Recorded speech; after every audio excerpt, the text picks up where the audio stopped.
Are you there? Hey, wake up. Oh, you're finally awake. It's you, my audience.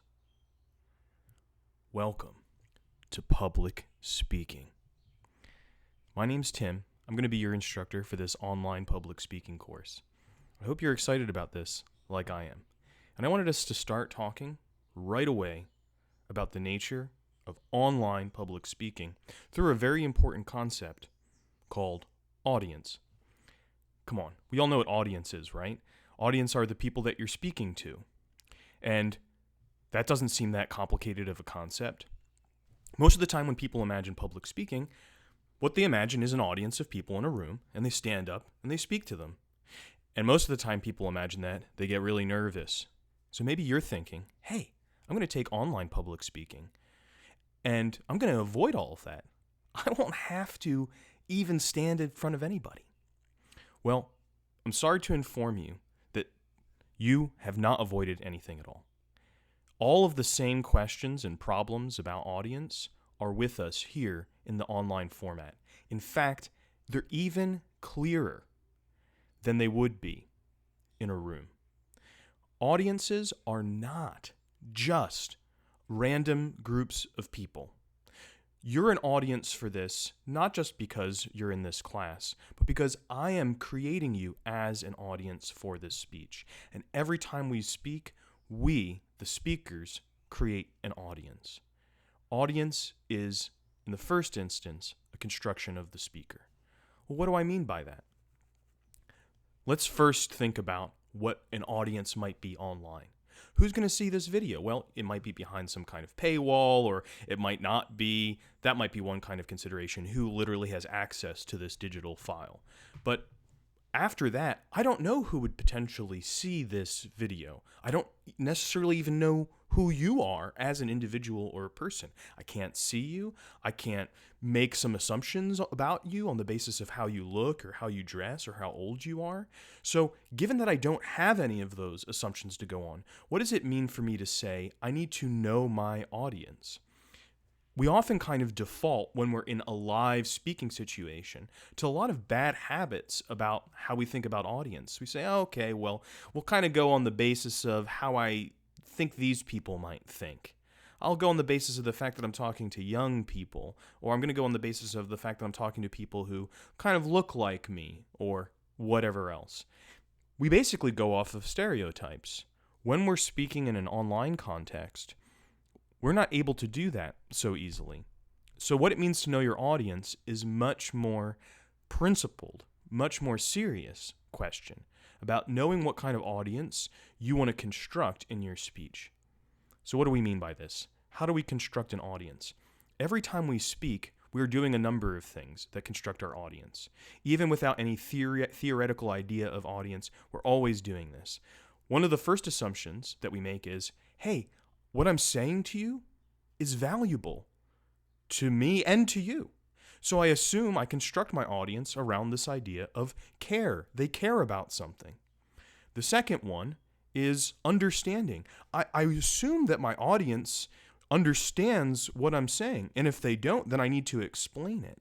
So understanding is a very basic principle about audience. And then finally, belief. I assume that my audience will believe what I say, and if I have some reason to doubt that, I'm going to go out of my way to show them why they ought to believe what I am saying.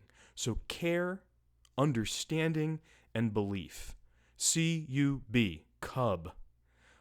All of us are little cubs. That's one way to think about what we're doing when we're creating audiences. The care, understanding, and belief of an audience has to be there for us in order for the communication to be successful.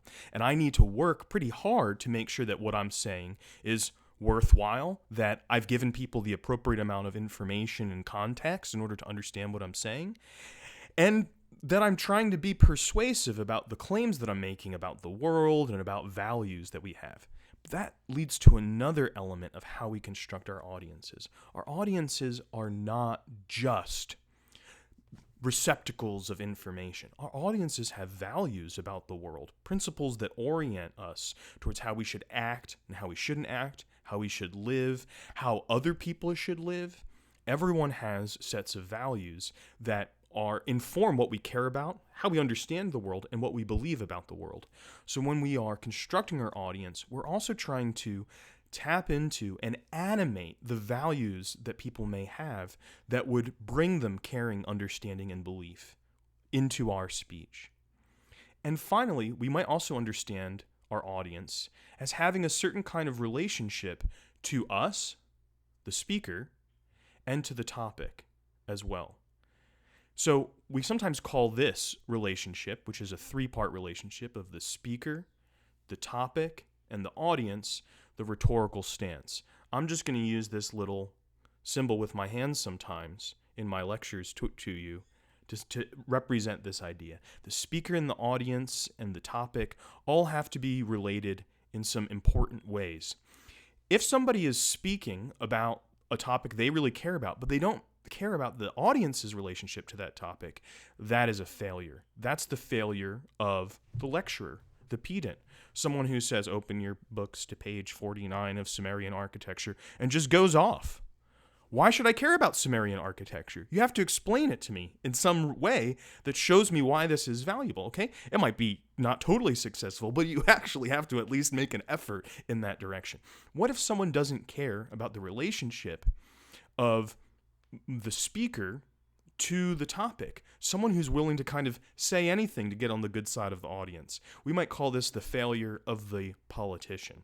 Someone who's really willing to just kind of oil the gears and make anything kind of possible. This is another kind of failure. There's a certain justice that we need to do to the topic and to the public and real concerns that are embedded within the topic of speech that we're talking about. That has to do with things like having an appropriate amount of evidence, thinking through other perspectives on the issue, and showing our audience that we're doing this shows them that we care about the topic as well. So we, in some serious way. And finally, this one might be a little bit harder to imagine. There is the failure of someone who cares about the audience's relationship to the topic, but not the audience's relationship to them. I sometimes call this the manic street preacher, someone who's really concerned with your soul. But I want to maybe ask, like, hey, what time is it? I haven't had coffee yet. Before we get started on the fire and brimstone, who are you? What's your concern with me? Why do you care about me in the first place? Are you on my side? Do we see things the same way? So we have to do some kind of work to establish a relationship with the audience so they can see that we're on their side in some very basic, impersonal way. So if you think about all of these things that we just talked about, CUB, caring, understanding, and belief, thinking about the audience as values that people have, values and beliefs that they have about the world as well, and also the audience is part of a relationship between the topic that we're talking about, us, and how they understand themselves, you would have a much richer understanding of audience than you would have if you're just kind of looking around a room of people.